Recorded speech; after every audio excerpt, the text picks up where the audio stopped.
Hi guys, haven't posted for a while since we did the May 1st March. Um, so that's several days since it's May 8th now.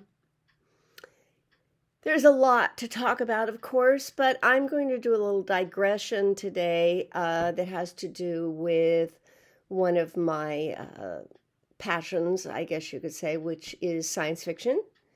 Um, I especially like the show Doctor Who.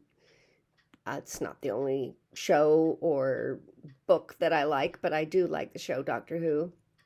And I have recently been getting into some kerfuffles with a few, I can't say fans because they obviously aren't fans. They're just on there to torpedo it and shut it down and get it canceled, and they hate it, hate it, hate it now.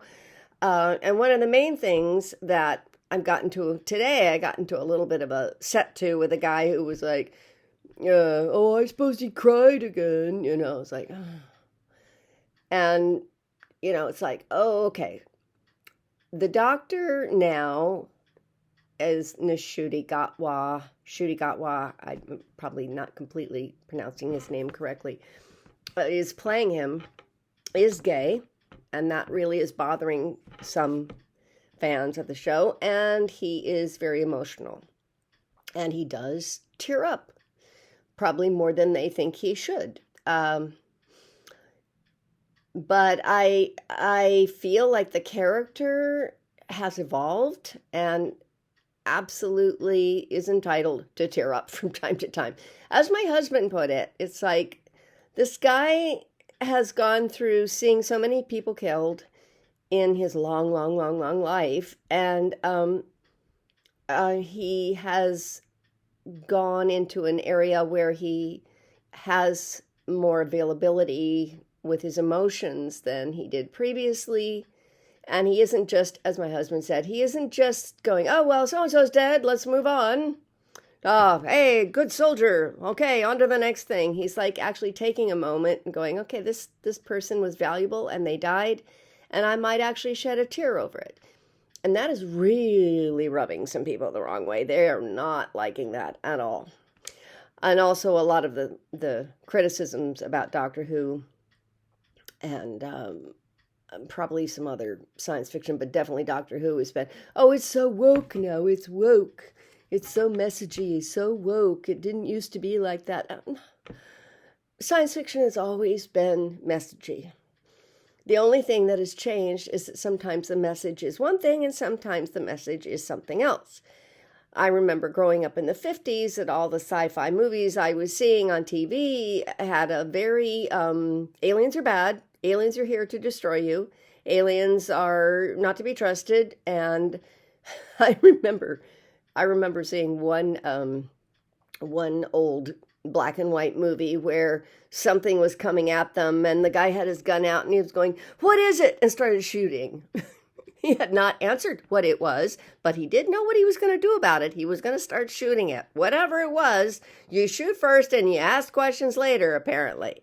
Or you shoot at the same time you're asking the questions simultaneously. Anyway, that was often the theme in the 1950s, was that aliens are bad, not trustworthy. They're out to eat you or enslave you or destroy your planet or whatever. And that was, or stomp on your cities or whatever, whether they came from space or they came from the oceans or whatever. They were bad news. And that was pretty much the message. And a lot of, not all, but, Michael Rennie, Klaatu Barada Nikto, no, was not there to do anything terrible. But that was the exception. A lot of 1950s sci-fi was, do not trust aliens, do not trust anybody who's, outside of your purview because they're up to no good. And that very much went with the paranoia of the age, I believe.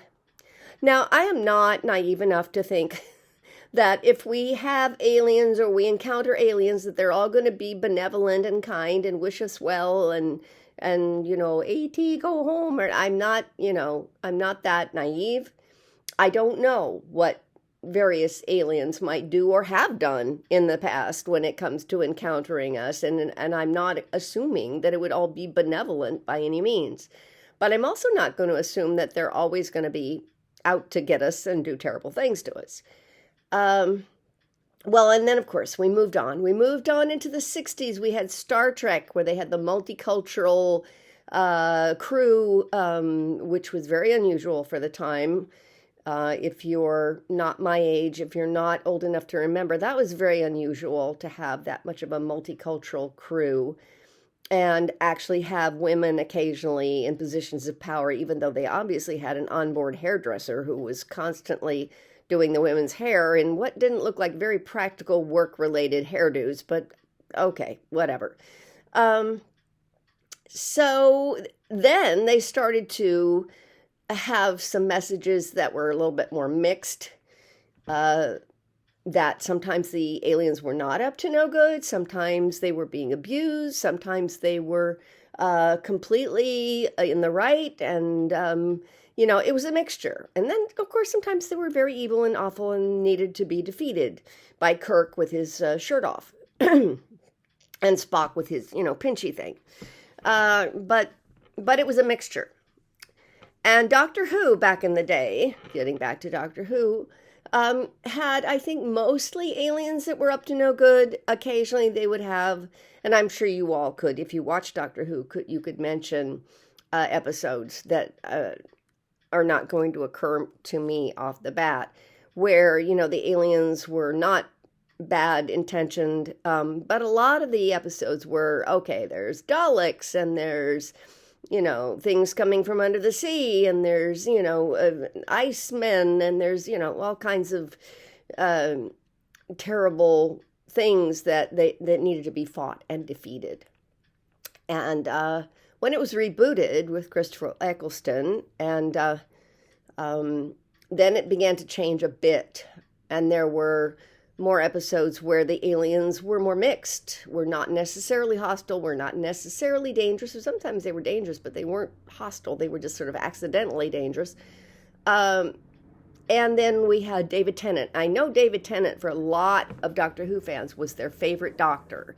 I really love David Tennant. I really think he was a great doctor, and I loved him, but I do remember even then there were some people who said, oh, David Tennant, one critic said, emo boy, because he obviously didn't like how much emotion the doctor was expressing, or the fact that the doctor was falling in love, which was something that a lot of people, oh, I hate that. Why is he an alien? You have to fall in love. And it's like, well, strong relationships, friendship, love, parent, child, whatever, strong relationships always make for better drama, I think, than having, oh, I have some companions and they're kind of dispensable to me. I don't really care about them one way or the other, but they're here.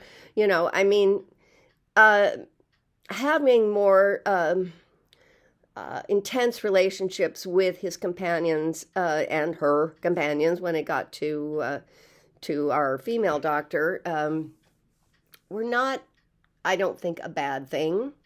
But you could argue that either way and say, no, the doctor needs to remain above all of this and not be involved emotionally with anybody, really. So even then, they had some criticisms, and Doctor Who is too emotional. And he's playing it sexy, and the doctor's not supposed to be sexy, and, a lot of things. There were a lot of criticisms, even back then. But then when we got to Jodie Whittaker, oh, well, they just, a female doctor, no! And a lot of a reaction was like that. Not all, but a lot of reaction like that. And then Ncuti Gatwa, a black gay doctor. Again, and he cries. Oh my God, he cries. So there was that reaction. And every site that I go on now, if it's a Doctor Who fan site, there's a whole bunch of people on there like torpedoing just nothing but like, cancel it, it's crap, but we hate it so much, why is it still on? And, you can go on a site that says, a site for people who actually like the show. I think that's one of the, and it's like, they're still on there. We hate it, it's crap. Oh my God, cancel it. They can't stand that it even exists. and they can't wait for it to unexist. So that's kind of where we are. Now, I don't know if Doctor Who's going to continue or not, but I do stand firmly to say that there have been many sci-fi. I've been a sci-fi fan all my life. There have been many sci-fi shows and books that have had what they would call woke messages in them. It's not a new thing, guys. It's not something invented recently. Books and shows about how we're destroying our earth, how we're destroying the environment, how we treat other people. Those messages have been in there from pretty much day one, here and there. It's not just, let's get out the guns and shoot the bad guys. It's not just that. And it never has been, which is one reason I've always enjoyed science fiction, because you can say things in science fiction you can't really say in straight up drama a lot of times. They would let messages go on science fiction shows that they wouldn't let pass if it was a straight drama. I remember the craziness when Kirk kissed Uhura. And it was like, oh, and the South went nuts. No, he's kissing a black woman. Yeah, but he's being forced to kiss her. He doesn't really want to kiss her, Like, yeah, okay. Well, then it's okay. Good Lord. Anyway, so I still like Doctor Who. I'm not a big fan of babies. An episode of the babies I wasn't crazy about that. I wasn't crazy about the singing goblins, but they was okay. I mean, I was like, nah, all right. Something interesting, different. I don't care that the character evolves. He is thousands of years old. He, she, they is thousands of years old. And I think a character is allowed to evolve. And as far as the crying goes, let me say something else about that. My grandfather, when he was in his 80s, he was getting, he wasn't demented, but he was getting, a few years away from his death. And he had been a nurse to the terminally ill for several years. That had been what he did for a living. And he would cry. I mean, sometimes you just sit there and you just see tears coming down. And I know part of it had to do with probably a ocular problem he was having, but part of it was just the emotion of all the pain he had seen in his life, all he had observed, and all that he had seen people lose over the years. And that was just someone who'd lived into his 80s. Can you imagine a character who's lived for thousands of years and lost and lost and lost so many people and seen so many people disposed of? And yeah, occasionally he cries a tear and you're going, oh, that's not manly, or that's overdone.